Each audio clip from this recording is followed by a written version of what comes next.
Halo semuanya, kembali lagi di cerita horor. Serem. Cerita horor kali ini episode ke-102 yang berjudul Bau Mayat di Rumah Tua.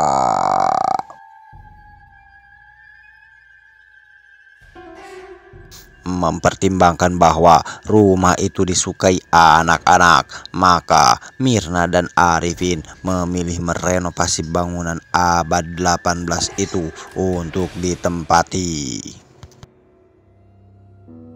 Mereka mulai tinggal di situ pada hari Senin awal Januari tahun 2002. Mereka pindah secara khusus dari Purwokerto ke Jakarta untuk menempati rumah di atas tanah 2000 meter.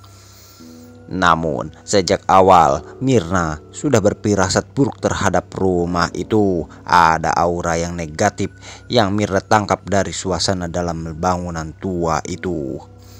Di rumah tua itu, Mirna meyakini banyak makhluk gaib dari bangsa jin yang berkeliaran sebagai penghuni tetap.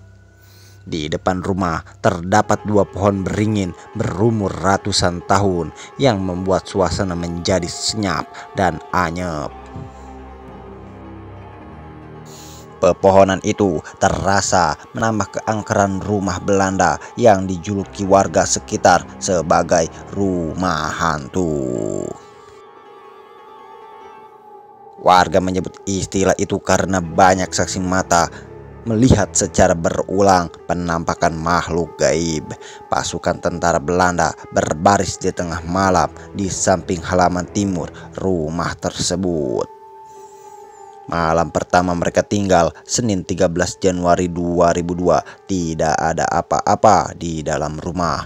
Begitu pula dengan keadaan luar rumah, di mana malam itu mereka mengadakan syukuran dan selamatan pindahan rumah baru dengan mengundang warga sekitar.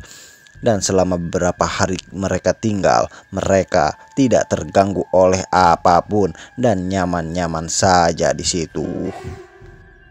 Akan tetapi, pada suatu malam ketika Mirna akan tidur di kamarnya,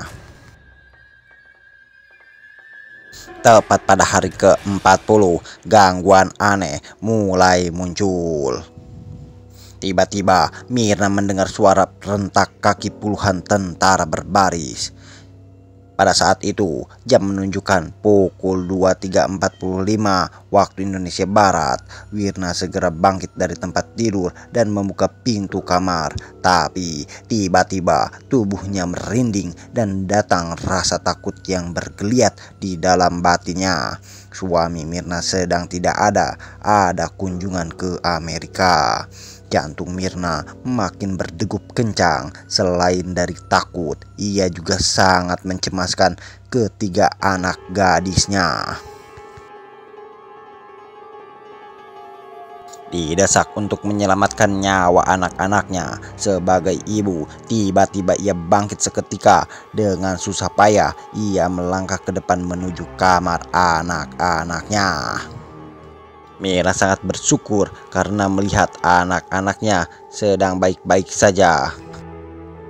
Akan tetapi, ketika akan menuju ke kamar Mita, mereka sangat terkejut karena Mita tidak ada di kamarnya. Mendadak, dari kamar Mita keluar asap tebal yang kemudian berubah menjadi makhluk tinggi, besar, berwarna hijau. Makhluk melotot tajam ke arah mereka, kemudian nyelonong pergi sambil menggendong Mita. Kepergian makhluk itu menyisakan bau busuk, bau bangkai manusia yang sangat pahit dan menyesakkan hidung. Malam itu begitu mencekam dan menakutkan. Malam itu juga Mirna menelepon Arifin, suaminya yang berada di Amerika. Arifin tersentak mendengar kejadian yang Mirna ceritakan dan tentang menghilangnya Mita. Pada sore harinya, Arifin pun datang dan Mita belum diketemukan juga.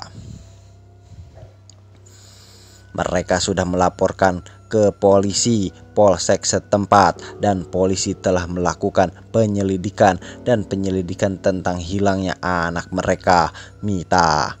Hingga 3 hari anak kesayangan mereka itu tidak diketahui di mana keberadaannya.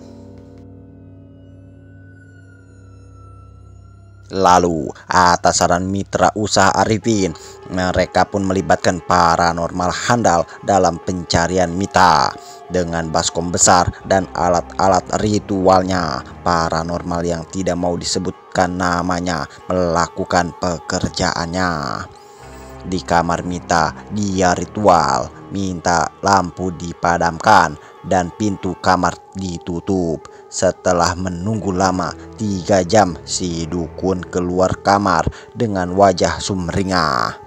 Lantas ia mengatakan bahwasannya Mita berada di atas pohon beringin tua di samping kiri depan. Mita harus segera diambil dan menyuruh untuk menyiapkan tangga agar bisa dinaiki oleh paranormal tersebut. Paranormal tersebut mengatakan bahwasannya ini adalah kasus mistik dan Mita telah diculik dari kamarnya oleh makhluk gaib penghuni rumah itu. Makhluk itu menunjukkan tabiatnya marah pada penghuni rumah ini, lalu menculik salah seorang penghuni demi membalas dendam amarahnya. Setelah disiapkan tangga, paranormal itu naik ke atas pohon beringin dan menemukan Mita dalam keadaan lemas, lunglai, tanpa daya setelah 3 hari 3 malam tanpa makan dan minum. Paranormal tersebut menjelaskan bahwasannya kejadian ini terjadi karena mereka tidak memberi izin kepada mereka. Mereka merasa terabaikan dan tidak dianggap keberadaannya. Esok harinya, mereka melakukan ritual penghargaan pada penghuni gaib itu. Mereka memberikan sesaji kecil untuk mereka. Hingga kini, mereka masih tetap tinggal di rumah tua itu dan tidak terganggu lagi. Dan ceritanya pun selesai. Gimana teman-teman cerita horor kali ini? Ih, serem. Jangan lupa di like, komen, dan subscribe ya. Dan jangan lupa nantikan episode-episode selanjutnya. Dadah.